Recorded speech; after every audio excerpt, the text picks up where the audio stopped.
Every January, I inevitably set a Goodreads Reading Challenge. And every July, I'm kind of asking myself, do I even like reading anymore? So it begs the question, do reading challenges actually just kill the joy of books? Hey, I'm Tyler, and today I want to talk about that. Do reading challenges actually just kill our joy in reading? Or can we find some balance and use them to actually work for us and find more and more books that we love?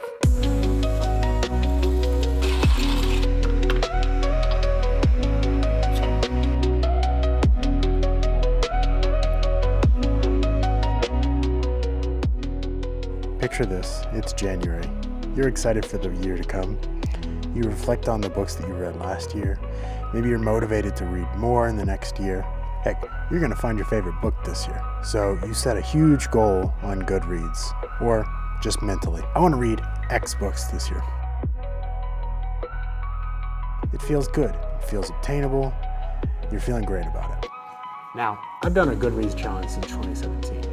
I think I completed each one except for maybe 2019 and 2020. Can't imagine why I didn't in 2020. Anyway, I've set mostly pretty lofty goals, but in many of the years, I find myself kind of racing to finish in the last month or 2 or 3 months. So I just kind of started thinking, do challenges even matter? What am I actually getting out of them? So let's talk about some of the good things about challenges. I already talked about one. They can be a great motivator.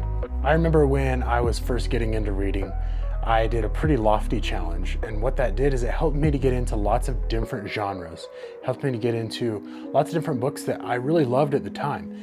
And those were probably books that I wouldn't have gotten into had I not set a challenge to keep on going and keep on reading. The habit wasn't quite there yet, so the challenge just helped me to continue to read kind of no matter what my mindset was at the time. I would read anything and everything, even if it was just slightly appealing.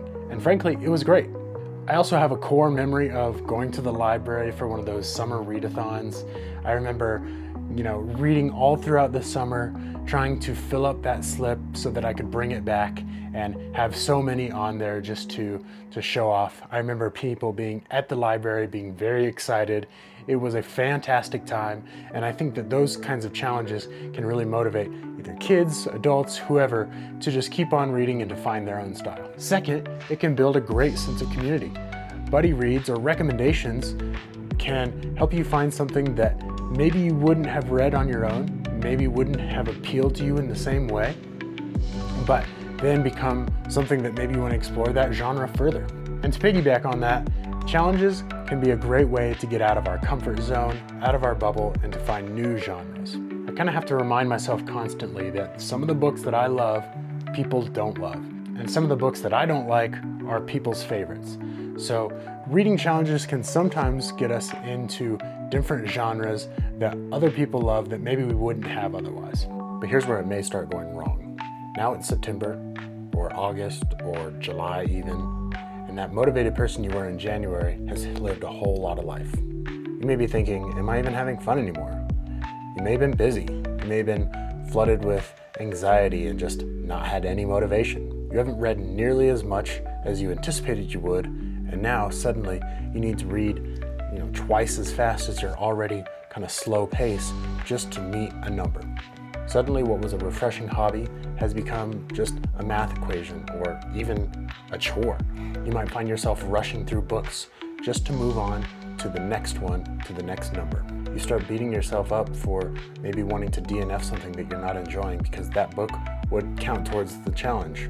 I know for myself, I found myself choosing shorter and shorter books as the year goes on, as I start getting closer to maybe not completing a challenge or even wanting to go above and beyond that challenge. I find myself ruling out a book just because of its page count, purely because I know that if I read something shorter, I could get in to 3 books, whereas the longer page count book would be just 1. Now, there's nothing wrong with picking or choosing or liking shorter books, but for me, it doesn't feel refreshing when I'm having to choose between something that I think I'd enjoy and not choosing it because it's a longer word count, and choosing something that maybe I'm settling for in a shorter book just to complete a numbered challenge.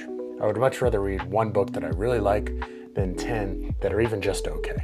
So usually at this point, late in the year, if I'm picking these shorter books, I'm finding myself discouraged because, I'm on top of not liking the books that I'm reading maybe, I'm also finding that I'm having to make concessions just to achieve a challenge that I set. And I don't know about you, but that's kind of where I think I want to make a change. So what do we do?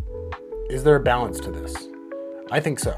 Now, I don't think challenges are bad, but I do think they need to work for you, not against you. This is going to look different for every person. If you find that setting a high number motivates you and continues to motivate you throughout the year, great. Set that number, set that, and read on. What I've found works best for me is to set a low number that I know that I will achieve organically, and then achieve that knowing that I can track the number of books that I've read, but not really concern myself with have I read enough or have I read too little. It's more just tracking what I'm doing, challenging myself to continue to read, and more challenging myself to read the things that I enjoy. You may find that you don't even need to track. You just want to maybe understand what you liked that year and what you didn't like. This, like I said, this will be very different and very individual to the person. Another way you can set goals is to be more vague. Maybe you want to read more nonfiction. You want to get out of your comfort zone, read something that's outside of your usual genre.